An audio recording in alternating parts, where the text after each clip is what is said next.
Price எல்லாம் கர்த்தர் நாமத்துக்கு சோத்திரம் உண்டாவதாக. இன்றைய கர்த்தருடைய வார்த்தை நான் பார்க்கலாம்.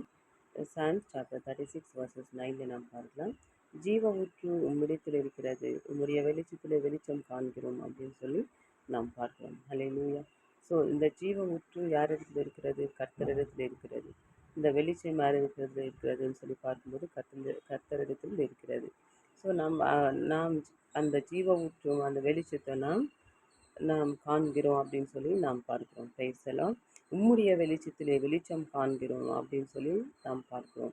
ஸோ இந்த ஜீவ ஊற்று கர்த்தருடைய வெளிச்சம் நமக்கு தேவையான நம்ம ஒவ்வொரு நாளும் கர்த்தரிடத்தில் இடவிடாமல் அவருக்காக நாம் காத்திருந்து நாம் ஜெபிக்கணும்.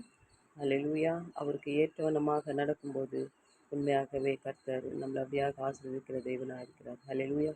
ஸோ இன்றைய பலம் என்னன்னு சொல்லி பார்க்கும்போது ஜீவ ஊற்றும் கர்த்தருடைய வெளிச்சமும் அவரிடத்துல இருக்கிறதுன்னு சொல்லி நாம் பார்க்கிறோம். ஹல்லேலூயா. ஸோ இன்றைக்கு இந்த வார்த்தையை வைத்து வாசிப்போம். கர்த்தர் உங்களை ஆசீர்வதிப்பாராக. ஆமென்.